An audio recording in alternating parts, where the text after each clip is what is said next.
તો ભાવિક સર, સૌથી પહેલાં તમારી પાસે આવીશ કે તમે સ્ટોક સ્પેસિફિક કઈ રીતે સર અહીંયાથી નજર રાખી રહ્યા છો sir? Yes, good morning, Yomik ji. Good morning, Yashi. Good morning, Kunal sir. અને અગેન સેકન્ડ ડે છે તો સૌને નવરાત્રિની શુભકામનાએ.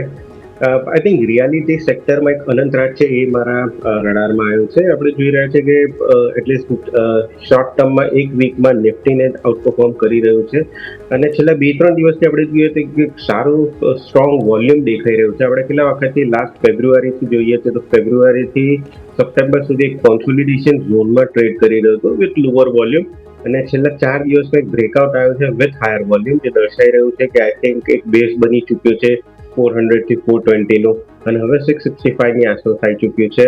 આ સ્ટોક આપણે જોયું હતું કે જાન્યુઆરીમાં 933 થી 400, એટલે નિયરલી 40% નો કરેક્શન જોવા મળ્યું હતું, અને હવે લાગી રહ્યું છે કે અહીંયાથી આ તેજી જોવા મળી શકે છે. તો કરંટ માર્કેટ પ્રાઇસ 665 છે. આવું છે કે સારું લેવલ છે લોંગ કરવા માટેનું. 577 નો એક સ્ટોપ લોસ રાખી શકાય છે. 3 થી 4 મહિનાનો વ્યૂ છે અને ઉપર ફરીથી 900 રૂપિયાનો ટાર્ગેટ રાખી શકાય છે. તો સૌથી મારી પહેલી ટોપ પિક રહેશે અનંતરાજ. સેકન્ડ આપણે જોઈએ તો આઈ થિંક બેન્કિંગમાં આપણે એક્સિસ બેંક છે એ બીજી બધી બેંક સેક્ટરમાં ઘણું અંડર પરફોર્મ કરી રહ્યું છે, અને હવે દેખાઈ રહ્યું છે કે આઈ થિંક છેલ્લા 4-5 દિવસમાં આપણે ટ્રેડિંગ સિઝનમાં બહુ સ્ટ્રોંગ અપસાઇડ મોમેન્ટમ એક્સિસ બેંકમાં જોવા મળી રહ્યું છે. આઈ થિંક એક વ્યૂ પણ છે કે મે બી કેચઅપ રેલી આપણને આ સ્ટોકમાં જોવા મળી રહ્યું છે.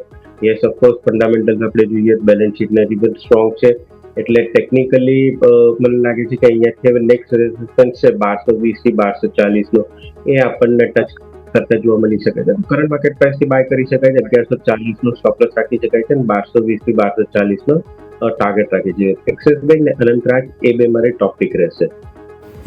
તો અનંતરાજ, એક્સિસ બેંક બંનેને તમે જરૂરથી ધ્યાન પર રાખો.